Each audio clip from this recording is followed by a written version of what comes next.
오늘 이 시간에도 하나님이 우리에게 말씀하여 주실 때에 이 말씀을 듣고 아멘으로 화답할 수 있는 시간이 되시기를 예수님의 이름으로 축원합니다. 우리가 찬양했던 것처럼 모든 상황 속에서도 항상 주님을 바라보는 우리의 삶이 되어야 될 것 같아요. 우리가 지금 예배를 드리고 있음에도 불구하고 지금 행사가 진행되고 있지 않습니까? 그 가운데서 우리가 찬양하며 하나님 앞에 예배 드리는 것이 쉽지는 않습니다. 마치 우리가 세상 속에서 우리에게 맡겨주신 삶을 온전히 살아갈 때에도 온전히 하나님에게 집중하는 것이 결단코 쉬운 일이 아니듯이 우리가 매 순간순간마다 하나님 앞에 드려지는 예배와 그리고 모든 예배의 상황과 환경이 은혜롭게 갖추어져 있다 할지라도 내 마음이 하나님을 향하지 않는다라면 하나님 앞에 온전히 예배 드리는 것들이 결단코 쉽지가 않은 것이죠. 그렇기 때문에 오늘 이 시간에도 우리가 모든 상황 속에서도 하나님만 바라보고 하나님만 의지하며 하나님이 기뻐 받으시는 예배자의 삶이 되시기를 예수님의 이름으로 축원합니다. 바로는 이 계속되는 재앙 속에서도 여전히 하나님의 말씀을 듣지 않고 있는 것을 볼 수가 있습니다. 하나님의 말씀을 들으면 재앙이 끊어지는데도 불구하고 말씀을 듣지 않고 있는 바로를 볼 수가 있어요. 왜입니까? 바로가 다른 마음을 품었기 때문에 그런 것이죠. 자신의 마음의 왕자에 하나님이 앉아 있어야 되는데 이 자신의 마음의 왕자에 하나님이 아닌 자신이 앉아 있는 것입니다. 그래서 하나님이 자신의 마음을 지배하는 것을 거부하고 있는 거예요. 그러니까 요한계시록에서 예수님은 계속해서 문 밖에 서서 문을 두드리고 있어서 문을 열어주기를 간절히 요청하고 있음에도 불구하고 바로는 그런 마음이 전혀 없는 것입니다. 그렇기 때문에 하나님께서 그에게 재앙을 내리신 것이죠. 다시 말해서 하나님께서 그의 마음을 완악하게 하시어서 하나님의 말씀이 귀에 들어오지 않는 것이에요. 그렇기 때문에 완악하여서 자신을 신으로 여기고 있기에 하나님을 경외하지 않는 것입니다. 그렇기 때문에 하나님의 말씀도 듣지도 않고 귀에 들어오지도 않고 깨닫지도 못하는 것이에요. 그로 인해서 오늘 본문에 이 애굽 온 땅의 네 번째 재앙인 파리의 재앙을 하나님께서 허락해 주셨습니다.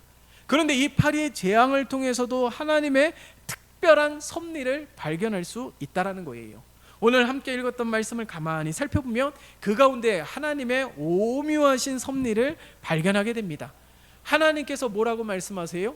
모세를 통하여서 이스라엘 백성들을 보내지 아니하면 하나님께서 온 땅에 파리떼를 보낼 것이다라고 말씀하고 있습니다. 그러니까 지금 이스라엘 백성들은 이 바로의 소유이에요. 그러니까 애굽 온 땅의 노예가 된 이스라엘 백성들은 이 바로가 주인이 되고 바로의 소유가 된 것이죠. 그런데 하나님께서 바로에게 이스라엘 백성들을 보내라라고 말을 하고 있습니다. 바로의 소유이기 때문에 바로가 마음대로 할 수 있는 것이에요. 그러나 하나님께서는 이스라엘 백성들을 놓아주지 아니하고 보내주지 아니하기 때문에 애굽 온 땅에 재앙을 내리신 것입니다. 그러니까 이스라엘 백성들은 엄밀히 이야기하자면 노예이기 때문에 바로의 소유가 되는 것이 아니라 엄밀히 이야기하자면 하나님의 백성, 하나님의 소유, 다시 말해서 하나님의 것이다라는 거예요. 그렇다면 우리의 삶 가운데 하나님의 것들이 무엇이 있습니까? 우리의 모든 것이 다 하나님의 소유인 줄 믿습니다. 예수 그리스도의 보혈의 피로써 우리를 사셨기 때문에 피의 대가를 통하여 생명의 대가를 통하여 우리를 얻으셨기 때문에 우리는 하나님의 것, 하나님의 소유라는 거예요. 그렇기 때문에 우리는 우리의 것이 아니라 하나님의 것입니다. 그렇기 때문에 우리의 모든 삶도 하나님의 것이고 모든 시간도 하나님의 것이고 우리의 모든 육체도 하나님의 것임을 우리는 고백해야 되는 것이에요. 그래서 하나님께서는 우리에게 청지기적인 삶을 살아가기를 원하고 계십니다. 하나님의 것을 하나님께서 우리에게 맡겨주셨기 때문에 그것을 잘 관리하도록 하나님께서 우리에게 지혜도 허락해 주시고 힘도 허락해 주시고 능력을 허락해 주시는 것이에요.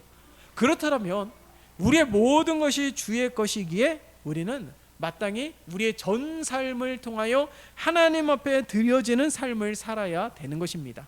그래서 고린도전서 10장에서도 무엇을 하든지 다 하나님의 영광을 위하여 살아가라고 말씀하고 있는 것이죠. 그렇기 때문에 우리들은 우리의 모든 것이 다 하나님의 것임을 기억하면서 하나님 앞에 드려지는 모든 삶이 되시기를 예수님의 이름으로 축원합니다. 이스라엘 백성을 보내지 않음으로 인해서 애굽 온 땅에 파리 재앙이 내리게 되었어요. 그런데 놀라운 일이 있습니다. 오늘 보세요. 애굽 온 땅에 파리떼들로 가득하였지만은 이스라엘 백성들이 사는 고센 땅에는 어떻게 해요? 파리떼가 없다라는 거예요. 재앙 속에 있는 애굽이지만 이스라엘 백성들은 그 가운데서도 보호를 받고 있는 것을 오늘 말씀을 통하여 발견할 수가 있는 것이죠. 온 세상에 죄가 가득하여 하나님께서 물로 세상을 심판하실 때에도 하나님은 노아와 그의 가족들을 보호하셨습니다. 이것을 통하여서 우리가 알 수 있는 사실이 있어요.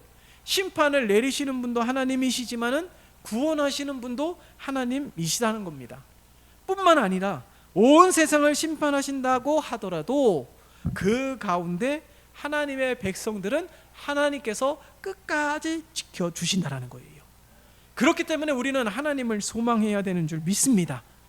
하나님의 은혜가 소망이 되는 거예요. 여전히 어려운 가운데 있지만 하나님께서 지키시고 보호해 주시고 인도해 주실 것을 의심하지 않는 우리 모두가 되시기를 바랍니다. 왜냐하면 하나님께서는 하나님의 백성들을 끝까지 지키시기 때문에 애굽 온 땅의 파리떼로 인하여서 이 재앙으로 인해서 온 땅의 모든 사람들이 고통 가운데 있다 할지라도 고센 땅에 살아가는 이스라엘 백성들은 안전하다라는 거예요. 그런데 자료를 살펴보니까 이스라엘 백성들이 살고 있는 이 고센 땅에는 이 나일강 하류에 위치해 있기 때문에 나일강 하류의 삼각주에 위치하고 있습니다. 그래서 다른 곳에 비하여 아주 습한 땅이에요. 습한 땅이기 때문에 벌레들도 다른 곳보다는 더 많을 수 있다라는 것이죠.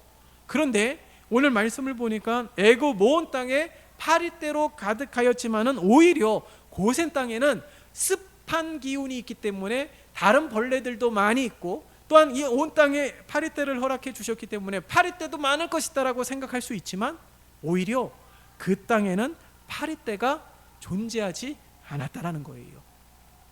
그러니까 이 습지라는 환경적인 특징이 고센 땅에는 있지만 모든 자연까지도 하나님의 주권 속에 있으며 하나님의 주권에 복종하고 있다라는 사실을 우리들에게 증거하고 있습니다. 우리 주님도 보세요. 바다와 폭풍까지도 잠잠케 하시는 분 아니십니까?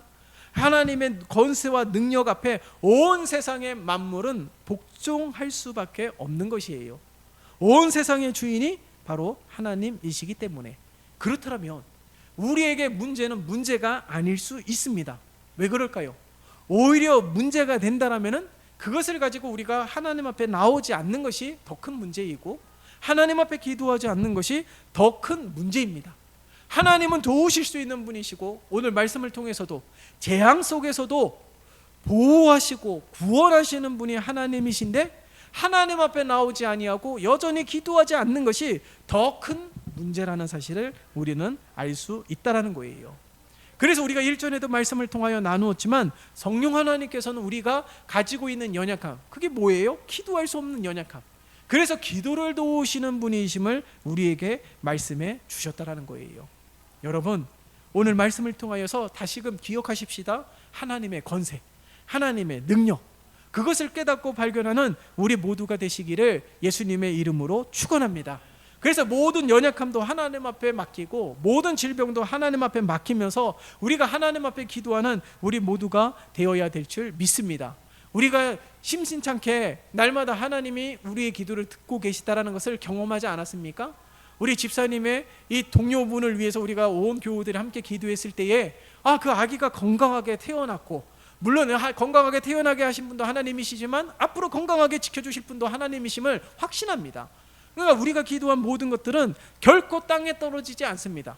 예수 그리스도의 이름으로 간구했기 때문에 하나님께서 들으시고 응답해 주심을 우리는 모두가 경험할 수 있었다라는 거예요. 그러함에도 불구하고 왜 어려움 속에 있으면서도, 왜 문제가 있으면서도 왜 여전히 기도하지 않는다라면 그게 더 큰 문제예요. 지금 우리가 겪고 있는 문제보다 우리가 하나님을 찾지 않는 것이 더 큰 문제이며, 하나님 앞에 나오지 않는 것이 더 큰 문제이고, 기도하지 않는 것이 더 큰 문제인 것입니다. 여러분, 오늘 이 애굽 온 땅에 이 파리 재앙을 내리게 된 근본적인 목적을, 이유를 우리가 잊으면 안 되는 거예요. 바로가 하나님의 말씀을 듣지 않았기 때문에 이 온 땅에 파리 재앙이 가득한 것처럼, 우리는 오늘 이 본문을 통하여서 구별된 하나님의 사랑과 은혜를 주목할 필요가 있습니다. 믿지 않는 자들에게는 하나님께서 심판을 내리시지만, 믿는 자들에게는 구원과 하나님의 은혜와 보호하심의 놀라운 역사를 펼치시는 것을 오늘 본문 속에서 우리는 분명하게 발견해야 되는 것이죠. 보세요. 하나님은 믿지 않는 이들에게 철저하게 심판하시지만은 믿는 자들에게는 끝까지 지키시는 것을 볼 수 있습니다. 오늘 말씀을 통하여 발견하지 않습니까? 온 땅에 이 파리떼가 가득하지만 고센 땅에는 파리떼가 없다라는 것. 왜입니까? 단순합니다. 그 이유는 하나님의 백성이 그곳에 살고 있기 때문에. 하나님은 이렇게 우리에게 구별된 사랑을 보여주셨어요. 온 세상을 향한 사랑은, 아니 보편적인 사랑은 예수 그리스도의 십자가의 은혜의 사랑입니다. 그렇기 때문에 누구든지 예수 이름을 믿으면 구원을 받고 멸망치 않음을 우리들에게 말씀해 주셨다라는 거예요. 그런데 이 보편적인 하나님의 사랑, 바로 믿는 자, 하나님이 나의 주인이심을 고백하는 자들에게는 이 보편적인 사랑이 나에게 허락하시는 특별한 은혜가 되는 것이죠.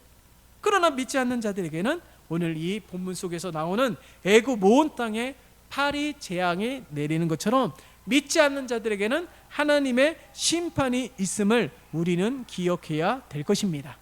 그렇다면 오늘 이 말씀을 통하여서 우리는 분명하게 기억해야 되는 거예요. 우리가 주일날에도 말씀을 나눴지만 구별된 삶을 살아야 되는 것이죠. 구별된 삶이 뭐예요? 우리가 함께 나누었던 것처럼 거룩입니다. 거룩이라는 것은 행실만을 말하는 것이 아니에요. 전인격적인 삶의 거룩을 하나님께서는 우리에게 요구하시는 것이죠. 그렇기 때문에 거룩하게 하시는 분이 성령님이세요. 우리는 거룩할 수 없는 존재입니다. 그렇기 때문에 거룩해 하시는 성령 하나님께서 우리에게 날마다 말씀하시고, 날마다 가르치시고, 깨우쳐 주시고, 인도해 주셔서 우리가 날마다 하나님을 따르는 삶이 되어야 되는 것이에요. 그래서 세상에 살아가지만 구별된 존재로 살아가는 절대적인 기준이 바로 거룩이 되는 것입니다. 우리가 주일에도 함께 나누었던 것처럼 거룩한 삶을 통하여서 하나님의 백성인 것을 만방에 증거하며 살아갈 수 있는 증인이 되는 것이에요. 그리하게 될 때에 특별한 하나님의 은혜와 사랑을 받는 것을 꼭 기억하는 우리 온 성도들이 되시기를 예수님의 이름으로 축원합니다. 그래서 이 빛나고 깨끗한 세마포를 우리에게 입혀주셨기 때문에 우리는 이것을 더럽혀지면 안 되는 거예요. 그래서 거룩한 삶이 우리의 능력이 될 수 있도록 몸부림쳐야 됩니다. 죄를 범했다면 하나님이 말씀으로 우리를 책망하시고 깨우쳐 주셨다라면 그 즉시 하나님 앞에 회개함으로 다시금 온전케 되어지는 하나님의 은혜를 누리는 우리 모두가 되시기를 예수님의 이름으로 축원합니다. 뿐만 아니라 오늘 25절의 말씀을 보세요. 25절의 말씀을 보니까 온 땅에 파리떼가 가득하여서 고통스러우니까 바로가 모세를 불러서 너희는 가서 이 땅에서 너희 하나님께 제사를 드리라라고 요청하고 있습니다. 이것은요, 바로가 드디어 하나님 앞에 굴복하는 것이 절대로 아니에요. 말씀을 가만히 보세요. 하나님이 원하시는 것은 광야로 나아가서 하나님을 섬기도록 요청하셨습니다. 그런데 오늘 25절의 말씀을 보니까 바로가 이 땅에서 하나님께 희생 제사를 드리라는 거예요. 이 말은요, 25절의 말씀을 보면 여전히 이스라엘 백성들을 놓아주지 않으려는 이 바로의 가득한 욕심을 볼 수가 있습니다. 이 욕심 때문에 길가 멀었고, 이 욕심 때문에 눈이 멀었고, 이 욕심 때문에 분별력까지 잃어버린 바로를 볼 수가 있는 거예요. 날로 더 심해지지 않습니까? 한 번도 아니고 두 번도 아니고 10번의 재앙이 온 땅을 가득했음에도 불구하고 여전히 깨닫지 못하는 어리석은 가운데 머물러 있는 바로를 보세요. 그 이유가 뭐라고요? 바로 욕심 때문이라는 거예요. 욕심 때문에 하나님이 보이지 않아요. 욕심 때문에 하나님의 말씀이 귀에 들리지도 않아요. 애굽 땅에서 고센 땅만 파리가 없는 것을 보았음에도 불구하고, 하나님이 하신 것임을 보았음에도 불구하고, 아니 술객들조차도 하나님의 능력임을 말하였는데도 불구하고 여전히 그 하나님의 말씀을 듣지 않으려 하는 완강함이, 어리석음이 머물러 있다라는 거예요. 이게 다 욕심 때문이라는 거예요. 여러분 시편 1편 1절에서 보면은 악인에게, 그리고 죄인, 그리고 오만한 자들을 소개하고 있지 않습니까? 그들의 공통된 특징이 무엇이에요? 바로 하나님을 알지 못한다라는 겁니다. 그러니까 하나님을 알지 못하는 이 욕심이 바이러스가 되는 거예요. 이 바이러스의 전염이 되면은 하나님을 볼 수도 없고, 하나님의 말씀이 귀에 들리지도 아니하고, 내 마음이 완강하여서 하나님보다 자신을 더 신뢰하는 삶으로 살아가게 된다라는 거예요. 하나님이 이스라엘 백성들을 광야로 보내달라고 명하신 까닭은 하나님을 섬기기 위해서예요. 다시 말해서 애굽 온 땅에 온갖 우상들을 버리고 죄악이 가득한 애굽 땅에서 벗어나서 하나님을 경외하는, 하나님을 온전히 섬기는 거룩한 백성이 되기를 원하고 계시는 것입니다. 그런데 바로는 보세요, 오히려 광야로 나아가서 사흘 길을 들어가서 거기서 희생제사를 드리라고, 자기 땅에서 희생제사를 드리라고 이야기하고 있어요. 여러분, 왜 계속해서 죄가 반복이 되는 이유가 무엇입니까? 내가 마음을 단단히 먹었음에도 불구하고, 늘 하나님 앞에 간구했음에도 불구하고, 맨날 우리가 넘어지는 죄, 날마다 걸려 넘어지는 죄악들을 보면 늘 반복되는 죄악들이 많아요. 그럼 왜 그렇습니까? 앞서서도 시편 1편의 말씀을 잠깐 나누었지만 그 이유가 명확하게 성경에 기록이 되어 있어요. 악인의 길을 따랐기 때문에, 죄인의 길에 서 있기 때문에, 오만한 자의 자리에 앉아 있기 때문에, 다시 명확하게 이야기하자면 그곳에서 벗어나지 아니하고, 그곳에서 떠나지 아니하고, 그곳에 머물러서 계속 죄를 범하고 있기 때문에 늘 반복되는 것입니다. 그래서 아브라함을 보세요. 하나님께서 어떻게 말씀하셨어요? 고향과 친척과 아비 집을 떠나라고 말씀하셨습니다. 그곳에서 떠나야 하나님의 역사의 주인공이 되고요, 그곳에서 떠나야 하나님의 은혜가 그의 삶을 덮게 되는 거예요. 그곳에서 떠나야 하나님의 역사가 끊이지 않는 삶인 줄 믿습니다. 여러분, 우리 죄악을 범하는 주변에서 방황하거나 맴돌거나 머물지 마시고 그곳을 속히 떠나는 우리 모두가 되시기를 예수님의 이름으로 축원합니다. 그러한 삶을 살아가게 될 때 오늘 고센 땅에 임한 하나님의 구별하신 은혜와 사랑이 가득하게 되는 것이에요. 바로 그런 믿음의 주인공이 되시기를 예수님의 이름으로 축원합니다. 27절의 말씀을 보겠습니다. 27절의 말씀을 보니까 이렇게 기록이 되어 있습니다. 우리가 사흘길쯤 광야로 들어가서 우리 하나님 여호와께 제사를 드리되 우리에게 명령하시는 대로 하려 하나이다. 오늘 27절의 말씀을 보니까 희생제사를 요청한 것은 바로예요. 이 희생제사를 드리되 모세가 요구하고 있는 것이 무엇이냐면, 바로가 원하는 대로 희생제사를 드리는 것이 아니라 하나님이 원하시는 대로 희생제사를 드리겠다라는 겁니다. 그러니까 이 모세의 삶의 최우선순위는 하나님의 뜻이라는 거예요. 그러니까 전적인 하나님의 뜻대로 행할 것임을 말하고 있는 것입니다. 하나에서 10가지, 지극히 작은 것에서 큰 것까지 모든 가정을 전부 하나님의 뜻대로 행한다는 것을 알 수가 있는 거예요. 그래서 우리도 이 모세의 삶을 본받아야 됩니다. 모세의 삶처럼 우리들의 삶에 가장 중요한 원칙이 있는데 그것이 바로 하나님의 뜻이라는 거예요. 여러분, 우리가 기도하는 궁극적인 목적이 뭡니까? 하나님의 뜻을 발견케 하기 위해서예요. 그래서 하나님의 뜻을 발견하면서 기도하는 것이죠. 그래서 예수님도 내 잔을 옮겨달라고 기도하셨다가 하나님의 뜻대로 되어지기를 원하도록 하나님 앞에 기도했던 이유가, 기도는 하나님의 분명한 뜻을 깨닫고 발견하는 궁극적인 목적이 있는 것입니다. 그렇기 때문에 우리의 소원도 누구의 뜻대로 되어져야 될까요?